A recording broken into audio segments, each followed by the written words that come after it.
Others celebrate the wins. Yes. We celebrate the mud. Each episode has a special guest. Tony-nominated actress, Broadway's Lily Cooper. Tashir Zameda. David A. Gregory. Getting messy with muddy topics. We are going to be talking about grief journey. With hilarious moments. Now get over here. And deep conversations. I'm ashamed to even admit this, but this is what happened. This is Into the Mud. Hello, everybody, and welcome back to Into the Mud podcast. While others celebrate the wins, We celebrate the mud. I'm Alex Kuman. I'm Drew King. And today we have two guests on the podcast, which is rare for us. We usually have one guest. So we're super excited to welcome Hugh Nini and Neal Treadwell, the authors and collaborators of Loving One and Loving Two, which is a photographic history of men in love from the 1850s to the 1950s. Well, thanks for having us. I'm Neal. And I'm Hugh. Thank you all for Thanks being for being here. here. Okay, so you both live in New York, but you are native Texans, am I correct? Yes. Right. Where in Texas? Well, I'll start. I'm from a really small town called Bowie, Texas, that's close to the Red River, about 3,000 people. Oh my gosh. Wow. I grew up in Houston. I was born in Beaumont. I went to a high school of 5,000. Neal went to a high school of 67. 4. 4, something like that. But the thing is that neither of us knew anybody who was gay in our high school, even though I was surrounded by 4,999 other people. Wait, 5,000 in your high school? In my high school, my graduating class was 1,500. Wait, that is absolutely enormous. bonkers. Yeah, it's crazy. Have you found out retroactively, of course you must have, that former classmates were gay or are gay? One. One? Yeah, Just one? Yeah, just one. Wow. But I'm sure there's others. It's 400, Yeah. 5,000 people, so it has to be more, but I only know. Statistically. And then in Bowie, it's in the water because the class after mine, there were 5 guys that came out. You are kidding me. Wow. That's crazy. That is wild. Were you, I knew were you that guys Texas out water in high makes you gay. school? No. No. No. Okay. I came out It's- right at graduation. High school or college? High school. Oh my to, gosh. Just to close friends, no Okay, so you family. were 18. I was 7. I graduated in 17. Okay, smarty pants. Okay, oh my God. See? And Hugh, what about you? How old were you when you came out? 20.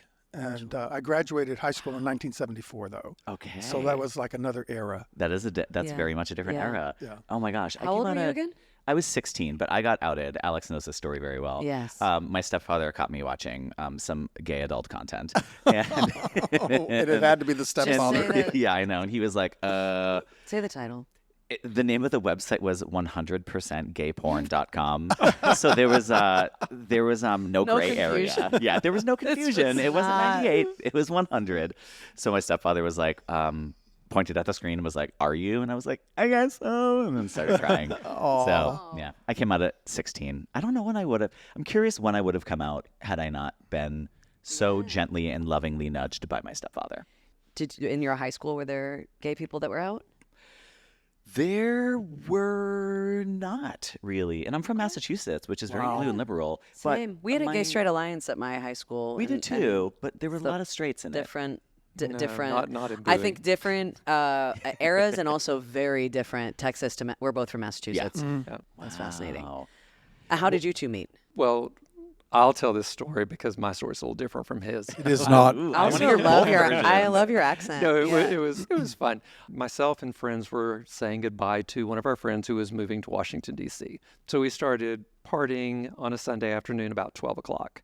And at 5 o'clock, we somehow made it home. And my best friend and I said, we just got to go dance this off.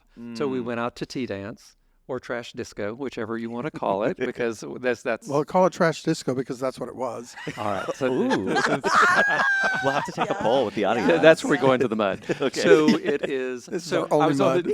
I was on the dance floor dancing, and I look across, and there's this really tall guy. And I went, "Oh, I know that guy." And then over his shoulder were his beautiful eyes, and they were sparkling. And I thought, "Oh, he's really cute." So he left the dance floor, and I told my friend, I said, I'm going to go maybe introduce myself. I leave the dance floor. I go to the bar. I get a Dr. Pepper. I have no clue why I went and got a Dr. Pepper. I've never got a Dr. Pepper at the bar in my life. And I walk by. And it made an impression on me. Yes. You were like Dr. Doc- Pepper or like, ooh, Dr. Yeah. Pepper. Ooh, Dr. Pepper. It was a God thing. So I introduced myself and I said, "Oh, I'll be right back. I have to go to the bathroom." So He came up and said, "Hi, I'm Neal." I said, "Hi, I'm Hugh." And he goes, "I got to go." And he walked off. But I really gotta pee. but at least we're both very shy. Yeah. And so what I do is I went and got a card, one of the, they call them trick cards back then. You write your name and your number on it. I came back, and as I'm passing by him, I stuck it in his pocket, and then kept I thought walking. somebody groped me, and I turned around to, say, don't do that or something like that. And I saw him walking away with a big smile on his face, and I went, oh, I'm going to let that go. I didn't know he had put a phone number in my pocket. No. What if you had washed your jeans and like? I went home that night, emptied the pockets onto the bedside table, and this little piece of paper fell out. And I unfolded it because I recognized what it was, but I didn't ever remember getting it. And I opened it up, and it said Neal and a phone number. And I went, oh, that's the guy that came up and introduced himself. That's a Dr. Pepper. Yeah. Dr. That's Dr. Pepper. But it took him 2 weeks to call me. Wow. Yeah. What were you doing? I didn't Going through think the other anything numbers of he had it. in his pocket.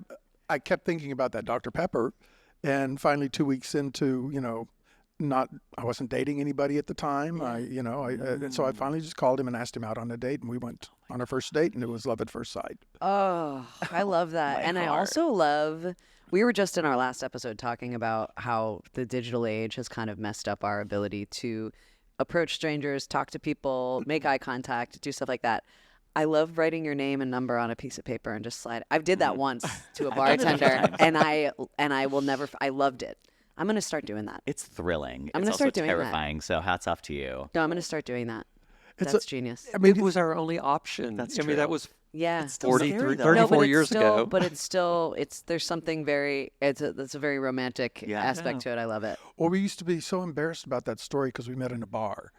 But by, as things have, society has moved on, that is a kind of a romantic story. It is Oh, a it's romantic amazing. story. We were face to face. He had to write something down and hand it to me, Yeah. or not hand it to me, hand it to my back pocket. Yeah. Yeah.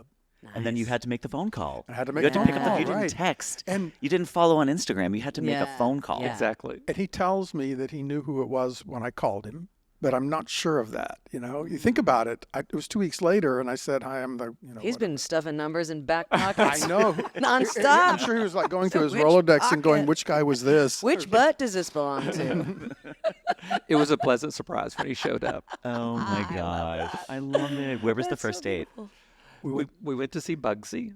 Oh, fun. Yeah, and then we went up to dinner Yeah. afterwards, and he was. I couldn't believe he was more shy than I was. I don't think he hardly said a word the whole thing, but we had a wonderful time. Oh, and how many years has it been? 34. Congratulations. How many years married? Married? Yes? Well, we married in 1993. Okay. I mean, we've had these rings. Those are beautiful Those are bands. We exchanged them across the table at Bennigan's. That was our wedding. In our eyes, it was. Yeah. Yeah, when people ask us how long we've been married, we say 34 years because we don't count when the government finally caught up with us. Yeah. Yeah, Yeah. just because they're slow doesn't mean they get the. Yeah. And my uncle and my other uncle, his husband, were also together for 36 years before he passed away. Oh. Yeah. But they were one of the first couples to legally get married in Massachusetts when it was first legalized. So at least at the state level, not federally yet. But Yeah. Yeah. Well, that's where we got married. Really? Yeah, because it was the only place in the country you could Where'd you get married? In 2006 in Boston. We're And both, we had yeah, we we're had both to Bostonians. pretend that we lived in Massachusetts because if you remember, Yeah. Mitt Romney had precluded any out-of-staters from coming in and getting married. I remember. It was the 1913 anti-miscegenation law that he dredged up and said, gays don't come here. And so we opened a bank account. We got utilities in our name. We did all sorts of things to establish ourselves as Massachusetts residents. And when we got to the city hall Yeah. and went to the clerk and asked for a marriage license, she came up to us with a big, thick clipboard and said, here's where you have to show all of your Massachusetts driver's license, your utility bills, and all. She drew a big X through it and flipped it over and said, don't fill that out. And here's where you have to da-da-da-da-da. And she drew a big X through that, flipped it over and said, don't fill that out. Just fill this one out. Handed it to us, and we thought it was a setup. Oh my God. We were thought, scared to death. yeah. So you fill it out and you get to come back, was it 24 hours. 24 hours or 48 hours later or something like that.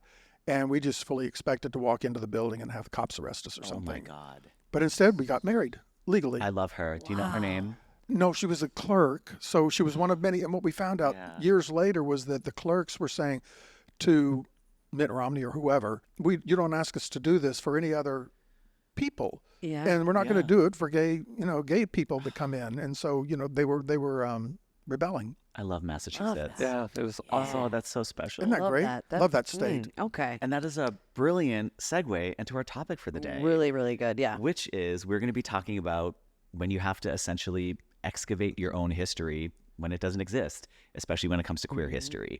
And you two have spent how many years collecting your collection of photos? A little over 25 years now. 25 years. Okay, so for those of you that do not know, Hugh and Neal have a beautiful book.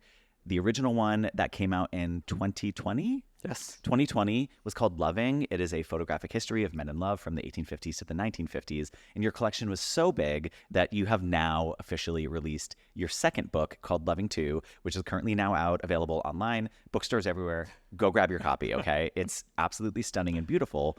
But the biggest lesson that we're taking away from this is love for queer couples existed and has always existed, but the histories have been buried because it has not been socially accepted. So we're here to have that conversation for you two because you two have done a beautiful job of digging through archives essentially for 25 years now, Right. to find these people who were in love and then also decipher context clues to figure out, were they friends or were they lovers? What did this mean? Were they white couples? Were they black couples? Where did they come from? What were their socioeconomic standing?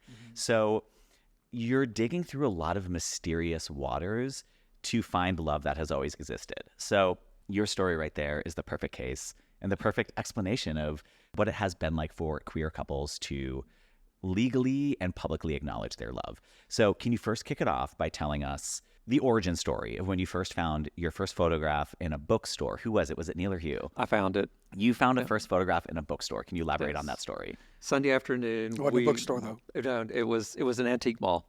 And Oh. we were on our way home, and it just happened to be at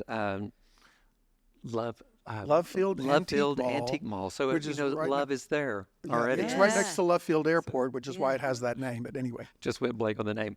And so we got split up, and I was in a little booth. I found a group of photographs, and in between all these photos of homes was this two guys. One was behind the other, leaning in, giving the other one a sweet little hug. I was like, oh my God, this is so cool. Yeah. And took off to the mall to find Hugh. We bought it. We brought it home. It was, for us, we hadn't seen a photograph like that before. And the fact that we had the original one in our hand, we look at it, it looked like it was us in the photograph, or they're looking back at us. We thought, just something that was very meaningful and special to us. We weren't thinking of collecting photographs or anything else. It just kind of, that was the first one. it felt really personal. Yeah. It was, and surprised us because we weren't expecting the photograph, we weren't expecting that reaction, but we had this very personal reaction to it. It's like, oh my God, we didn't What was think that. talk a little bit more about the reaction and like what came up, what kind of like emotions or thoughts came up for you?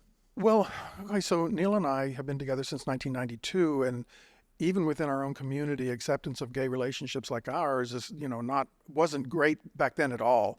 Lots of articles being written all the time, calling us, trying to be heteronormative, all that stuff, and kind of insulting people who are, in relationships. And so it was kind of like seeing this photograph said to us, maybe that everybody else doesn't get you, but we do in this photograph. And it felt like we were understood by somebody from a long time ago, which gives them a lot more credibility in our eyes. Yeah. Wow, that is so powerful. To see yourself in somebody else's eyes from decades prior. Do you know what year this photo was from? 1927. Wow. Harold and Walter. How did you find out who they were? They wrote their names on the They back wrote of the photograph. I We was turned like, it over and sounds read it. okay. Convenient. It doesn't happen a lot, but No, this but was it's one. like, wow. God, I love that. So then, was there some sort of a recognition where you were like, oh, this is significant. I want to find more. Let's go on a treasure hunt. Is that how it kind of... No. What happened? What was the next It's step? really weird because no, it wasn't. Anytime we go to an antique mall, we're always looking for something else. We weren't looking for photos. We believe, because we didn't keep really good records, that I think I was in San Francisco and I was in an antique mall and there were some frames, and one of them just happened to be two military guys, and on the frame said "Always Yours," and it was kind of a photo booth photo. It was adorable, and so And I it's in bought book it. 2. And it's in book 2. Yeah, the photo is in book 2. I don't remember the page number. So, after that, we kind of would pick one up. We go, oh, look, there's some photos. We're in New York. We're at the flea market on, was it 6th Street or whatever it was over there. And so we would go there and we would look through photos, but it wasn't like we were hunting for them until maybe we figured out what we Years into it. Years. 5, 6, 7 years. We just kind of one day looked up and saw that we had a bunch of photographs. We had very busy lives back then, and it was just something we were doing on the side, and we call it like the sleepwalking phase of our collecting years, because it wasn't anything conscious so much that we were doing it, and it's difficult to explain being able to collect hundreds of photographs and not realize you're really doing it until one day you look up and you see all these photographs. Wow. And that's when we kind of went, oh, we're collectors. Although we probably didn't use that word, we felt like we were rescuing these things from obscurity and preserving them for at least as long as we would be alive. Rescuing. I love that word. The word rescuing, because you're also then breathing back life and acknowledgement and recognition to an anonymous relationship. It's a piece of paper. Yeah. And if something happens to that piece of paper, it's over. It's over. There's no visual. Documentation's gone. Yeah. There's no digital record. We didn't ever put these out online for anybody to see because people would alter them sexually. Oh, wow. They didn't. As if there's not enough already out there. Yeah. Yeah, Wow. and so we didn't want them defiled in that way. We thought there's plenty of nudity and sex and whatever out there. You don't need to do it to these photographs too. Oh my But gosh. so we guarded them in that way. Wow. It makes me think of that quote, like you have two deaths, the day that you die and then the day that the last person says your name. Oh, like wow, someone, like, yeah. but I love that you are the people preserving the life of the folks being photographed. That's so beautiful. Were you said you had very busy lives at the time, so you were both doing other things. It's 24 hours a day. I mean, it's like Oh my barely. gosh. Yeah, we're running in every different direction. Was there a moment where you're like, all right, we've got hundreds of photos now. We got to do something with these. Thousands. Thousands. Yeah, Thousands. it was like It was, 15. you had thousands of photos before you realized that you had thousands of photos? Is your We sleepwalking phase? we had over 500 before we did, because we had a really old filing cabinet. We would just toss the photos into little folders in there, and separately we both went into the filing cabinet to look and see what we had, and then we talked to each other like, hey, did you realize how many photos are in that thing? So that was our We were so first, busy, we never had time, to sit down and look at them together. He went out of town on business, and I went through all the albums that we had put together and kind of went, holy cow, this is an amazing collection. It just is so crazy. The next week, this happened so close together, it was very strange. The next week, I was rehearsing late or something. I'm sure I was rehearsing. And he did the same thing. And it was a couple days later or a week later, I don't know what, but we sort of had a conversation about it. And conversations about much of anything were few and far between because we were, so crazy busy. It was at that point that we came to this realization that whatever this collection was, it was too much and too important for just the two of us to be seeing, because we had not told anybody we were doing this, not shown the collection to anybody for, at that point, 15 or 16 years. Wow. What does it feel like?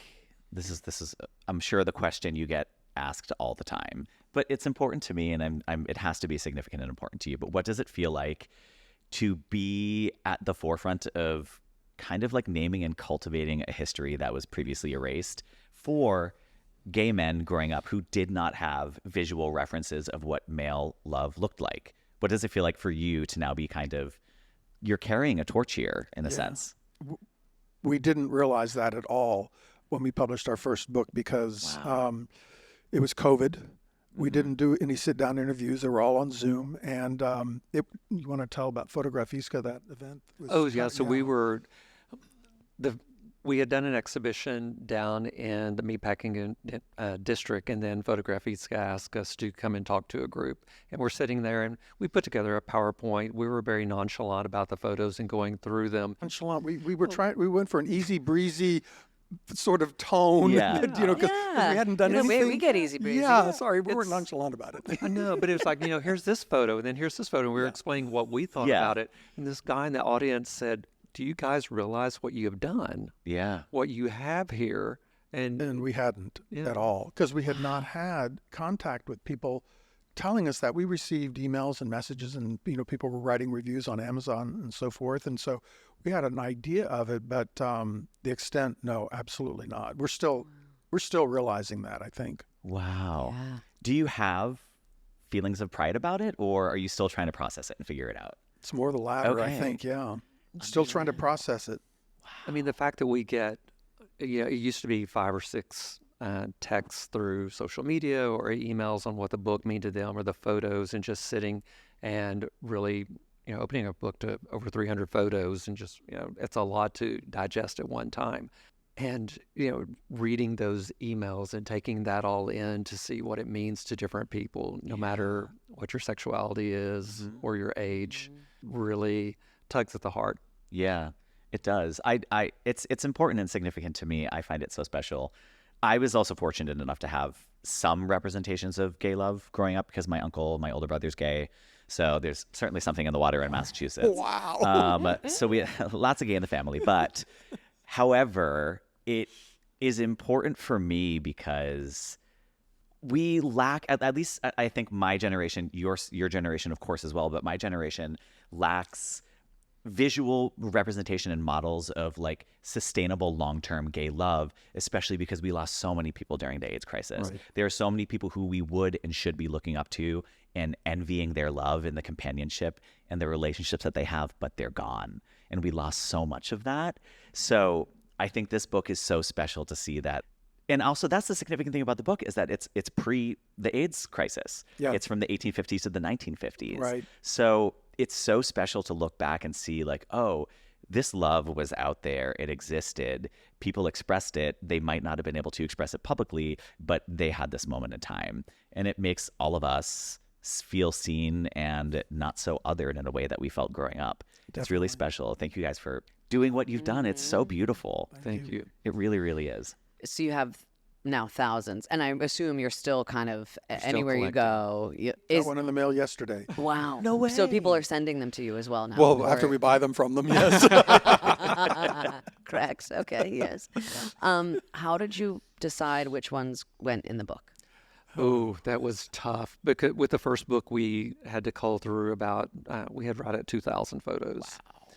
So it was just a slow process. At first we were like, pick out the best ones, and then we culled down from there, and then we would talk to each other, and then we started seeing what the themes or the patterns were, what would work well for a book. So the way people hug each other, how they're looking at each other. We came up with several different themes. We got it down to about 500, and then the designers of the book help cull it down to the 300 plus that are in there. A few arguments of I'm ones sure. that we wanted to be in there, or Ones they wanted that we didn't want, and we don't know how they got them because we didn't offer them. Anyway. Wow. So it was a little tense at the end, but as they but it say, turned out beautiful. It turned out beautifully, and but it's funny that we got the first book, got our advanced copies. Each of us received one, and we never looked at them because there was just this sort of like, number one, we weren't sure if the message of our collection could come through in a book. Wow. And we didn't want to open up the book and see that it may have failed or something, And I was afraid to look at it, and he was, and also we didn't had tell these, each other. Yeah, we didn't Just talk about overcome. it. Yeah, it looks great. Yeah, I love that book. Oh my So God. good. Wow. Can we, Okay. one of the interviews that I read that y'all had conducted is trying to figure out what is the body language? Like, how do you determine that these people are lovers and that they're not just friends or they're not just roommates? Because in varying cultures, I remember when I was in Thailand and I was teaching English at a school, and all the boys were holding hands together. They were just walking around playing soccer. Didn't mean that they were gay. They expressed affection in different cultures in different ways. So how have you been able to excavate and figure out we presume that these people were in love? And one thing, if you could talk on about it, I love that the whole umbrella motif was so fascinating to me. So I guess that was a two-parter. Alex always makes fun of me. I ask really long questions. So we'll answer think we got it. We'll answer the first one. We have a 50-50 rule. Okay. And it's interesting because I would say that both of us agree on 99.999% of the photos that we collect. Okay. And if we think there's an emotional setup in the photo, or we can see some type of emotion, then we call it a 50-50. It's not something that will go in a book. But then we look for, the unmistakable look that someone has when you fall in love. You can't reproduce it. What you look like the day before you fell in love and the day after, your friends notice immediately. They're going, oh, something's new here. And that comes through in a photo. Yeah. We had several photos that we were collecting of two guys. They were more just kind of hanging out. They could have been friends, but we felt like there was something more special. It was in the eyes. Even though they were both looking at the camera, not at each other, we just looked at, they were only $5 a piece, these photos, and I think we got 4. And we just said, we see something there, you know, and we're not, this is before there was any talk of a book or anything like that. We weren't out to prove anything to anybody. We were just doing it for ourselves.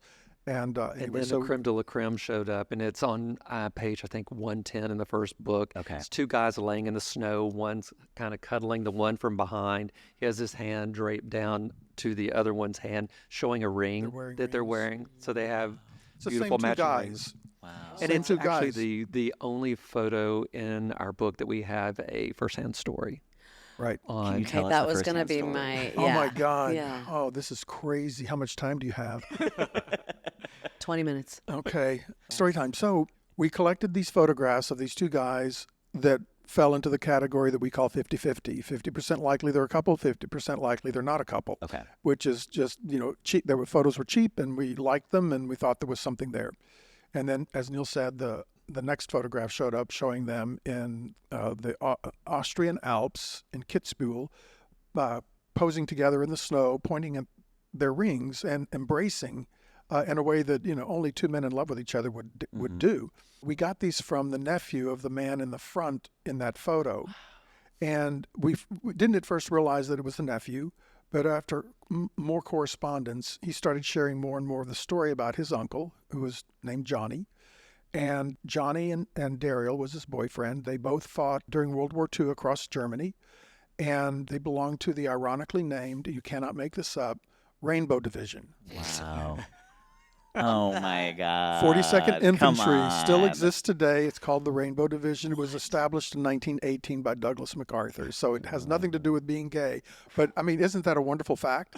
That is remarkable. Love that. So they're posing in the snow. They're also, Johnny is posing in front of the billboard outside headquarters that has a big giant rainbow on it. And it says Rainbow Division. Oh my God. Yeah, so the Rainbow Division is famous because it liberated Dachau concentration camp on April 29th, 1945.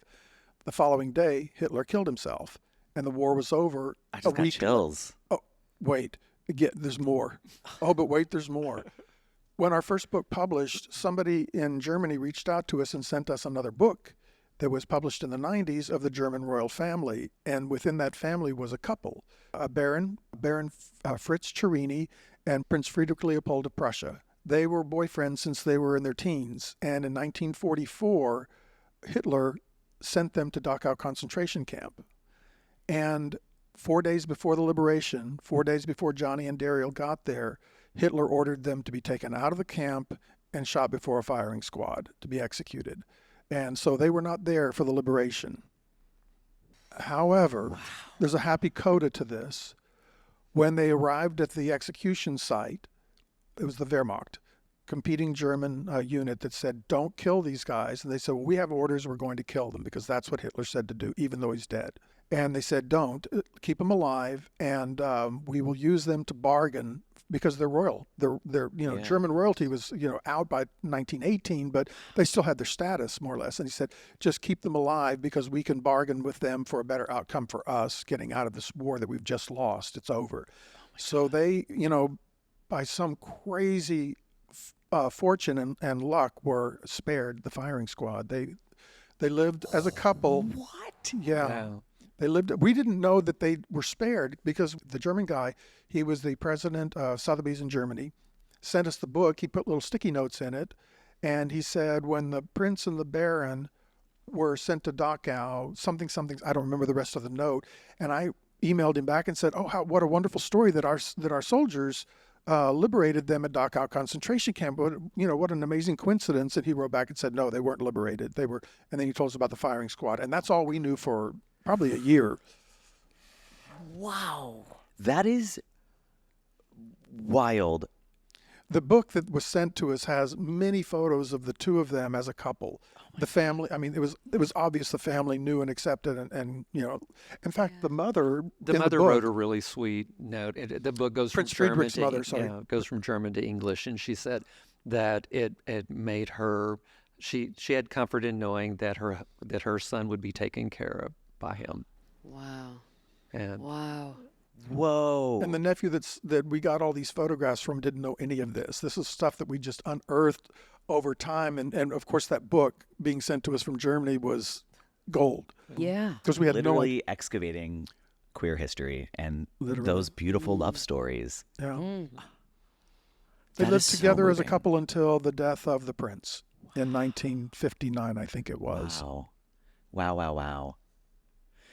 What's your perspective on, I guess, homosexuality through the like centuries, not just the decades, you know? I mean, of course, I don't know, as a kid, you know, when I would hear that, like, oh, the gladiators were, you know, hanging out with each other, I was like, oh my God, that's so hot. But like, we know historically that there have been chapters of time where homosexuality has been like either embraced or accepted, maybe tolerated, or like it's gone through waves and chapters. Embrace, suppress. Yeah, exactly. It's like a back and forth. So I'm curious, what was it about you that chose 1850 to 1950? Is it because of the invention of the camera? Yes. Okay. So That's the photography. basement. Okay.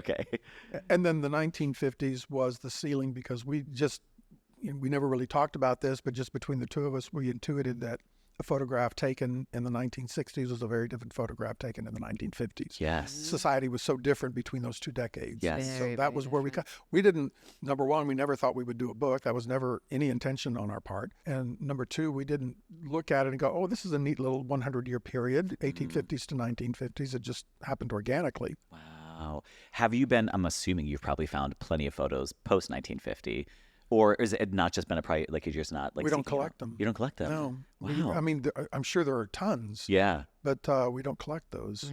That can be your job. Yeah, great. Collecting, great. I know. He's writing torch book and run three. with it. Yeah. Just a little sidebar, something that kind of blew my mind. Have you all seen the documentary The Queen? It's a documentary from 1967, I believe.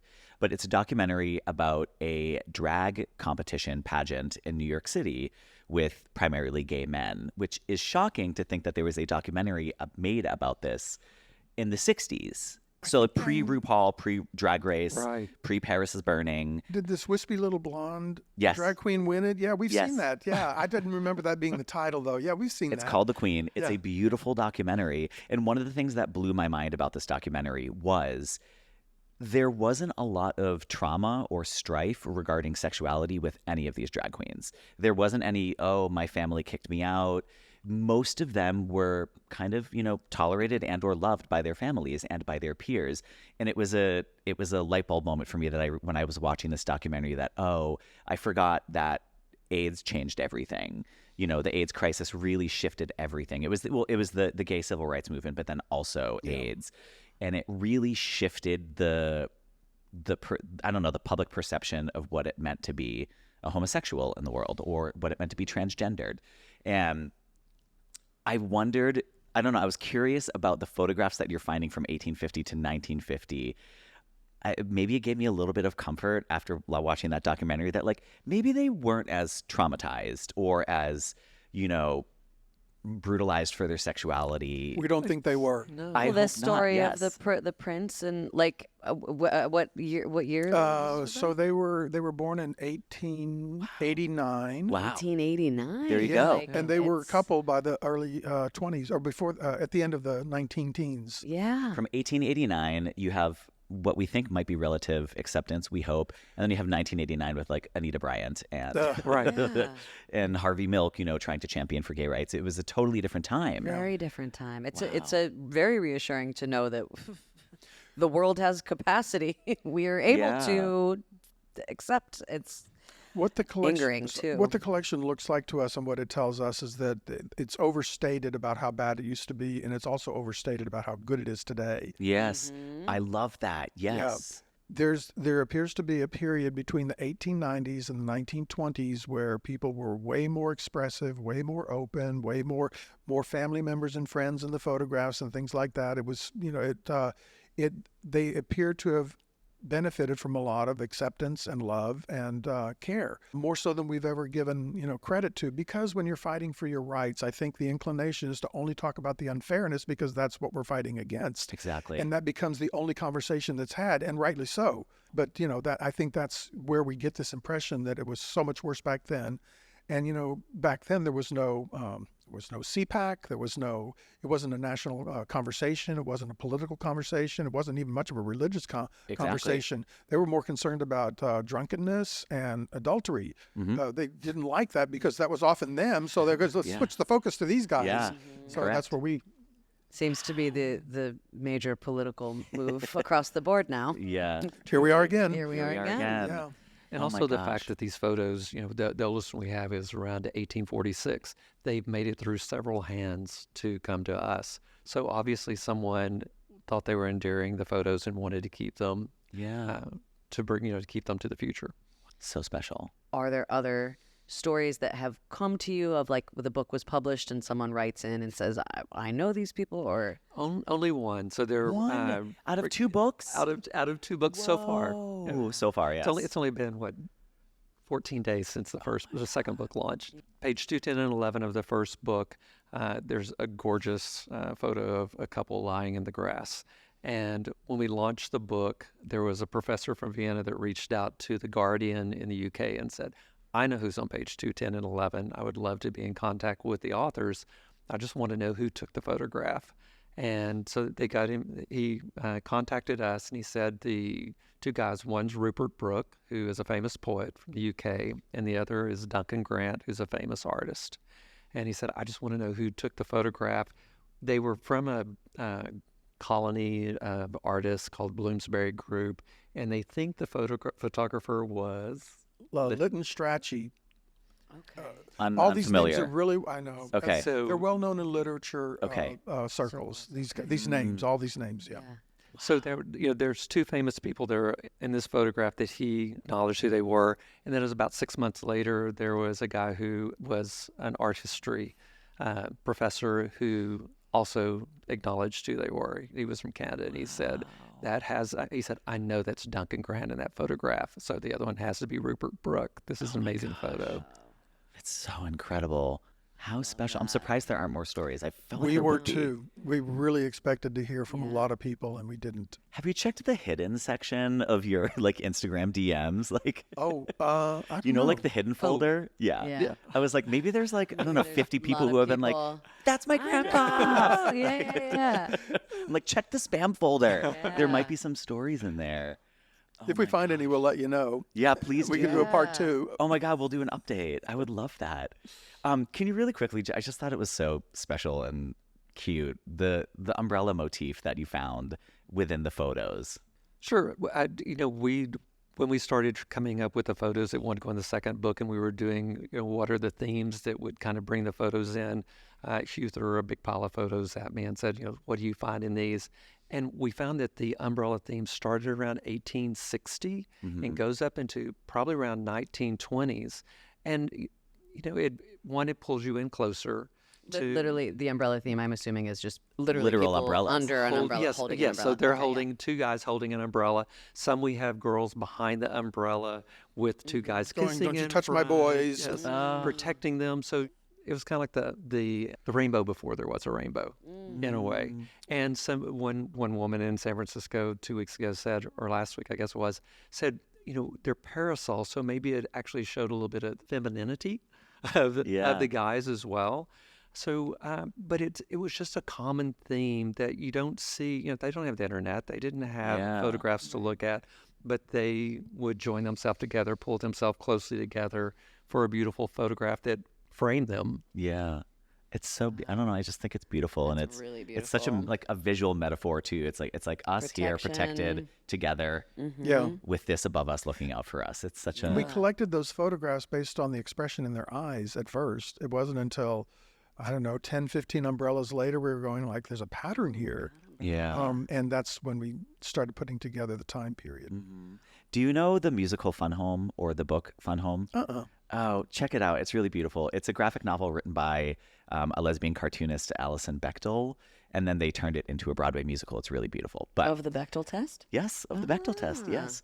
And there's a song that one of the girls sings in the musical who she's like a young, blossoming, lesbian who doesn't know that she's gay yet, but she is trying to figure it out.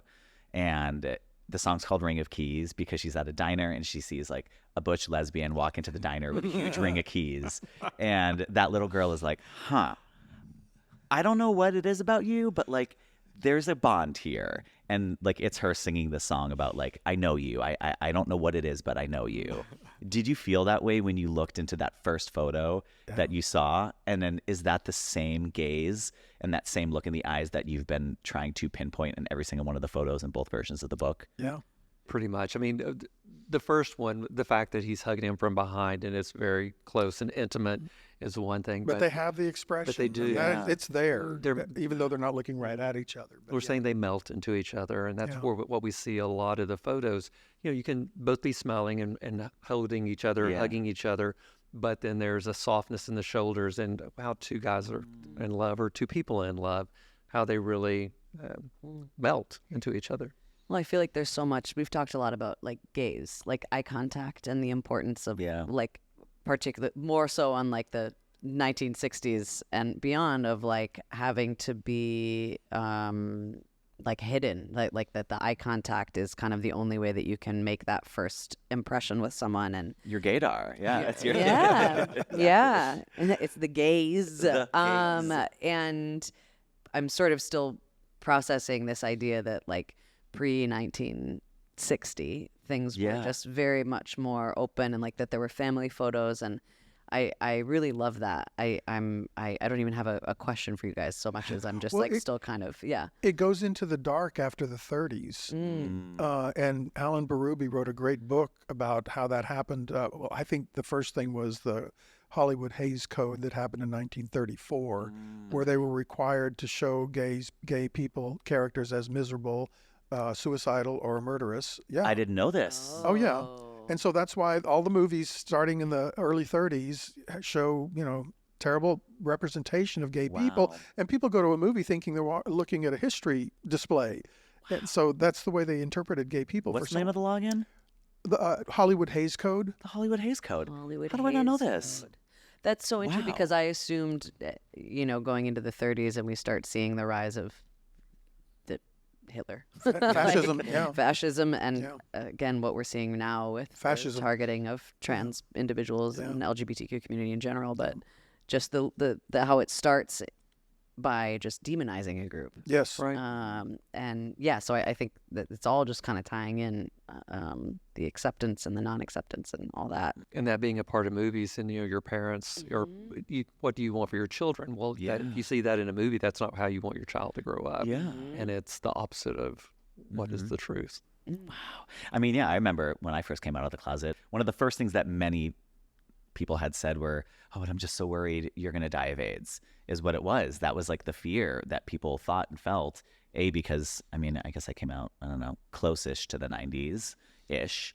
What a wild thing to say to But yeah, what a wild teenager as thing. well, though. But it's also, my grandparents had a different reaction where they probably thought and understood that, homosexuality was sinful and, you're going to have a depressed, lonely life maybe because of this actor. movies they went to. The movies that they watched. Yeah, Yeah. exactly. Wow. What has been the reaction of, because you're on a book tour now and you've done the first book, what has been the reaction of as you go around the country, how are people responding to it? Really well. Yeah. Yeah. Yeah. We were really worried about doing a follow-up. Really? Oh, yeah. Okay. Because the first book was so successful. And but after we put the second book together, we went through it, and objectively we just felt like it was every bit as strong as the first one, every bit as powerful. And that's what we've been hearing from people. I love that. The last thing you want to hear, somebody writes a review or whatever and says, "Oh, this is just more of the first one, don't bother." But no, but it's been just the opposite. No, you guys are on the Toy Story track. Like Toy Story, how they're coming out with like Toy Story 6 and whatever, and you're like, it's gonna be great. It's gonna Because be like Toy Story amazing. 1, 2, 3, 4, all dynamite. Nailed it. Still crying at 4. Wow. Oh my, Still crying. oh my gosh. So yes, I understand that you have spoken about this in other interviews, which I saw a little bit briefly, but I would love if we could talk about is the lack of diversity in the books, which of course we understand was a representation of the socio and economic and maybe even class structures of the time when these photos were born. So can you talk a little bit about your journeys trying to find more representation and diversity for these books and where you've come up hard and why you think it's so? Well, we didn't even have the Civil War until 15 years after this collection began. So Touche. slavery was still the law of the land. Yeah. And then Jim Crow was the law of the land after that. So, we were so surprised when we got some criticism about the lack of diversity, lack of people of color in the book, because we've collected every photograph we've come across of a interracial couple or a black couple. Yeah. And there's no way to find more. They're just not out there. We literally have not left one on the table. And out of 4,000 photographs, I think over the years we've had 20? Wow. Yeah, it's pretty sad. And we look at photos, at the clarity and everything, but when it comes to an African American couple or somewhat more diverse, we'll put a blurred. Well, we did put a blurred photo couple in the second book. In the second book, which would have never made it to the first book because of the resolution. Yeah, I mean, you're totally right. Like those are decades of time in which many people of color were not given even the privilege of owning a photograph. 100 years. Yeah. I mean, 1950. Board of Education was 1954. Yes. We stop in the 1950s. I mean, it's like it's still going on. It's it's the lack of diversity in our book is a reflection of the racism in this country. Yeah. For all of that time and of course up till now. There's still so much of me that just wishes that like someone somewhere has like sneaky photos of their two gay black grandmas or grandpas like in their attic or something. Like I hope that like photos turn up, and maybe you will find that through spreading these books out there. Maybe there'll be more people. More came out. Became available to us after the first book was published. Thank Not God. because of the criticism or anything, just because more photos of all kinds became available. Wow. So it's hard though. A dear friend of mine, I first discovered your book because he had a copy of it. Do you guys Robert Hartwell? Hartwell. Yeah, he's a former Broadway dancer, so I know him from like the theater Broadway world. He's such a an he just had an 8-episode arc television show on HBO Max about a home that he bought, and he's a black man, a home that he bought in Western Massachusetts and then had it renovated. And part of his journey in renovating this home was trying to figure out, a lot of the roots of his history, the roots of, who were the black people that may have worked at the home.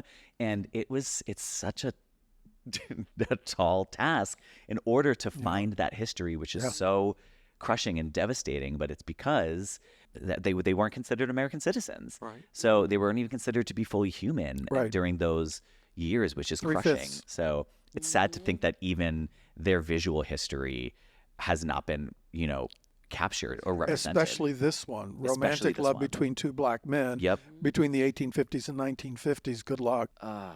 Wasn't for lack of wanting. No, of course not. I know, and I think I'm actually happy you addressed it because it's where there's criticism. I think it's good to have the enlightening discussion that it wasn't a choice to deliberately exclude. No. You're right. It's a representation of the deep racism of our nation. Yeah. Wow. As we wrap up, are there any parting thoughts you would like to give to our listeners about or where to send photos if they have them? I think you can find us on Instagram. Parting thought would be we call our collection a love letter to the world.